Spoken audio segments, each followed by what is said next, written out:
Bharat news 44. पनवेलचे लोकनेते रामशेठ ठाकूर यांच्या अमृत महोत्सवी वाढदिवसानिमित्त भव्य अभिष्ट चिंतन सोहळा मोठ्या उत्साहात पार पडला. उल्वे येथे आयोजित या कार्यक्रमाला मुख्यमंत्री देवेंद्र फडणवीस, केंद्रीय मंत्री नितीन गडकरी यांच्यासह अनेक मान्यवर उपस्थित होते. मुख्यमंत्री फडणवीस यांनी आपल्या भाषणात रामशेठ ठाकूर यांचा संघर्षमय प्रवास उलगडत त्यांना आधुनिक एकलव्य अशी उपमा दिली आहे. रयत शिक्षण संस्थेला तब्बल 135 कोटी रुपयांची मदत करून त्यांनी गुरु ऋण फेडल्याचे सांगत त्यांच्या समाजसेवा आणि शिक्षण प्रेमाचा गौरव केला आहे. केंद्रीय मंत्री नितीन गडकरी यांनीही रामशेठ ठाकूर यांच्या कार्याचे कौतुक करत रायगडमध्ये भाजप वाढवण्यात त्यांचा सिंहाचा वाटा असल्याचे म्हटलंय. भूमिपुत्रांच्या हक्कांसाठी त्यांनी केलेला संघर्ष आणि स्थानिकांना रोजगार मिळवून देण्यासाठी केलेले प्रयत्न यांचा विशेष उल्लेख त्यांनी केला आहे. यावेळी रामशेठ ठाकूर पब्लिक स्कूलच्या नवीन अत्याधुनिक इमारतीचे उद्घाटनही करण्यात आले. हजारो नागरिक, कार्यकर्ते आणि विविध क्षेत्रातील मान्यवरांच्या उपस्थितीत पार पडलेला हा सोहळा ऐतिहासिक ठरला आहे. हिंदवी स्वराज्याचे सरसंस्थापक छत्रपती शिवरायांना मानाचा मुजरा करतो. भारतीय राज्यघटनेचे शिल्पकार भारतरत्न डॉक्टर बाबासाहेब आंबेडकर यांना मानवंदना अर्पित करतो.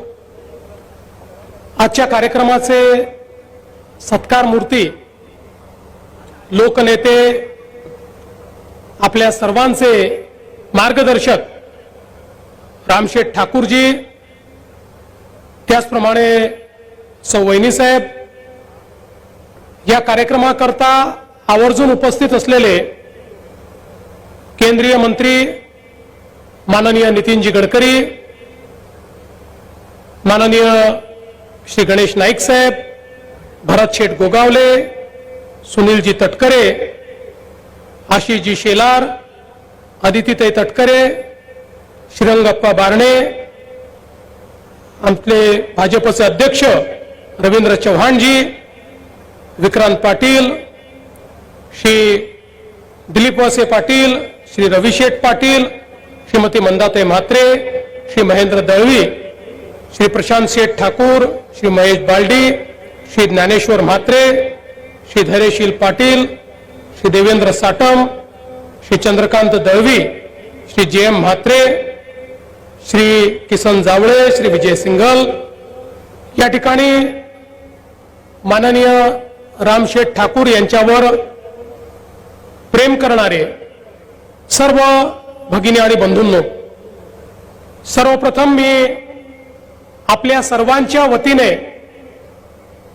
रामशेठ ठाकूर यांचं अभिष्ट चिंतन करतो आणि आई भवानीला प्रार्थना करतो की त्यांचं समाज कार्य असंच अविरत सातत्याने चालत राहो आणि त्याकरता आई भवानी त्यांना उदंड आयुष्य देवो, उत्तम आरोग्य देवो, अशा प्रकारची आईच्या चरणी प्रार्थना करतो.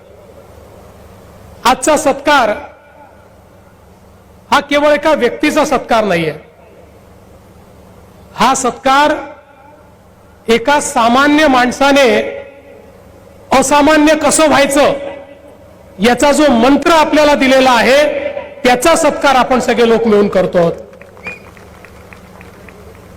आत्ताच आपण बघितलं रामशेठ ठाकूरांचं जे आयुष्य आहे, छोट्याशा गावामध्ये जन्माला आल्यानंतर शिक्षण पूर्ण करण्याकरता त्यांनी केलेली मेहनत आणि विशेषतः कर्मवीर भाऊराव पाटलांनी जी रयत शिक्षण संस्था सुरू केली, त्या संस्थेच्या माध्यमातून उत्तम काम करू शकतात हे दाखवण्याचं काम खऱ्या अर्थानं रामशेठ ठाकूर यांनी केलं.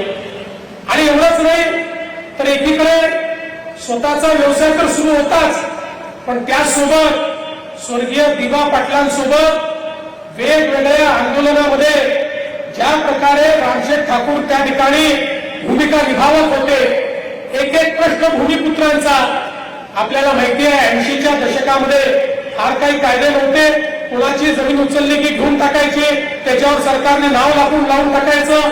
त्यांना काही मिळालं ठीक, नाही मिळालं तर ठीक, तुम्ही लढत राहा, अशा पद्धतीच्या या परिस्थितीमध्ये त्या ठिकाणी दिबा पाटलांच्या नेतृत्वामध्ये भूमिपुत्रांचा जो लढा झाला त्यात अतिशय प्रमुख भूमिका ही रामशेठ ठाकूर यांनी निभावली आणि टप्प्याटप्प्यानं प्रत्येक आंदोलनामध्ये भूमिपुत्रांना त्यांचे हक्क मिळत गेले.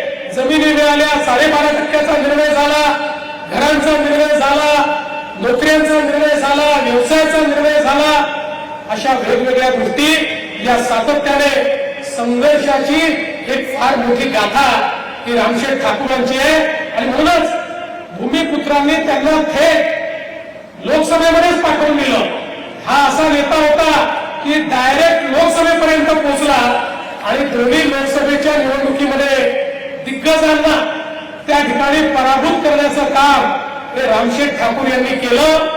आणि त्यानंतर हे देखील राजकारणामध्ये खूप कमी पाहायला मिळतं, पण रामशेठ ठाकूर असा व्यक्ती होता ज्यांनी 51व्या वर्षी घोषित करून टाकलं की आता मला राजकारणात राहायचं नाही, मी राजकारणात राहायचं नाही म्हणजे मी निवडणूक लढणार नाही.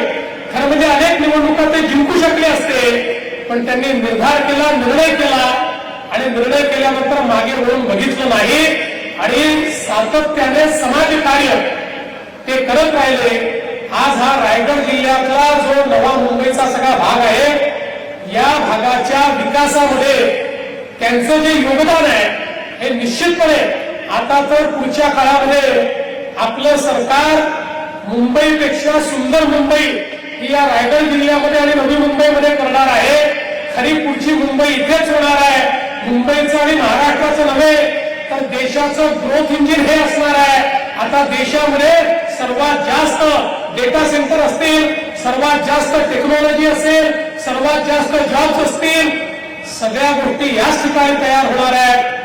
पण जेव्हा जेव्हा या क्षेत्राचा इतिहास लिहिला जाईल त्या इतिहासामध्ये ठळकपणे जी नावं लिहिली जातील त्यातलं एक नाव हे रामशेठ ठाकूरांचं असेल हे मात्र या ठिकाणी मी सांगू इच्छितो.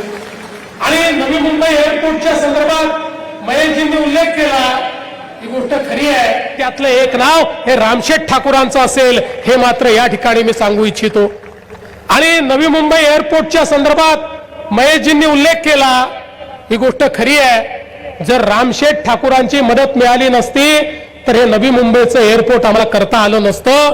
मी ज्यावेळी याचं काम हातामध्ये घेतलं, आपल्याला माहितीये 20-25 वर्ष भिजत घोंगडं होतं, हातात घेतलं, वेळ पूर्ण करायचं.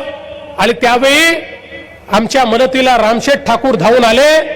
त्यांनी संघर्षाने नाही तर सामंजस्याने समोरासमोर बसवून भूमिपुत्रांचेही प्रश्न सोडवून घेतले आणि आम्हाला जमीन देखील त्या ठिकाणी मिळवून दिली.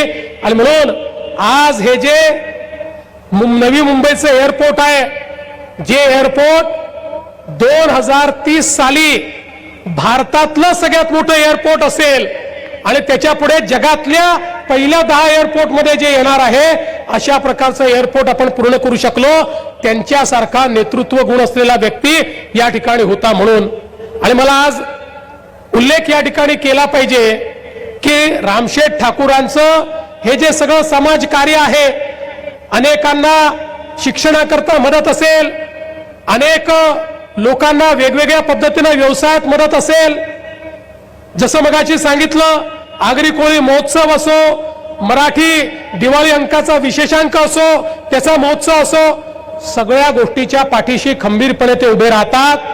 आणि आज याही गोष्टीचा मला आनंद आहे की त्यांचा वारसा अतिशय मजबूतीनं, अतिशय चांगल्या पद्धतीनं, अतिशय खंबीरपणे आमचे आमदार प्रशांत शेठ या ठिकाणी चालवून राहिलेले आहेत. अतिशय शांत, धीर, गंभीर, कामास काम ठेवणारे पण सर्वसामान्यांकरता झटणारे, ज्यांनी खऱ्या अर्थानं या पनवेलकरांचा टोलचा प्रश्न सोडवून त्या ठिकाणी एक नेता कसं सरकारला वाकवू शकतो हे आपल्याला मागच्या काळामध्ये दाखवलं. मला असं वाटतं की निश्चितपणे रामशेठ ठाकूरांचा जरी त्यांनी राजकारणातनं त्या ठिकाणी निवडणुकीतनं संन्यास घेतला असला तरी राजकारणामध्ये तुमचा वारसा अतिशय समर्थपणे तुमची मुलं चालवत आहेत, ही देखील अतिशय आनंदाची गोष्ट आहे. आणि म्हणून खरं तर आज या ठिकाणी मी बोलायला गेलो तर मी खूप वेळ बोलू शकेन, कारण हे जे पुस्तक मी वाचलं त्यात इतक्या सुंदर अनेक गोष्टी आहेत, इतक्या प्रेरणादायी गोष्टी आहेत, रामशेठ ठाकूरांबद्दल इतक्या गोष्टी त्यांच्याबद्दल मी आज सांगू शकतो, पण अनेक वक्त्यांची भाषणं व्हायची आहेत. माननीय गडकरी साहेबांची मी परवानगी घेतली. मला एका कार्यक्रमाला पोहोचायचं आणि तिथे वेळेवर पोहोचणं गरजेचं असल्यामुळे खरं तर पूर्ण वेळ या कार्यक्रमाला उपस्थित राहायचं होतं, परंतु मला या कार्यक्रमातनं जावं. अशाच नवनवीन अपडेटसाठी बघत रहा भारत न्यूज 44.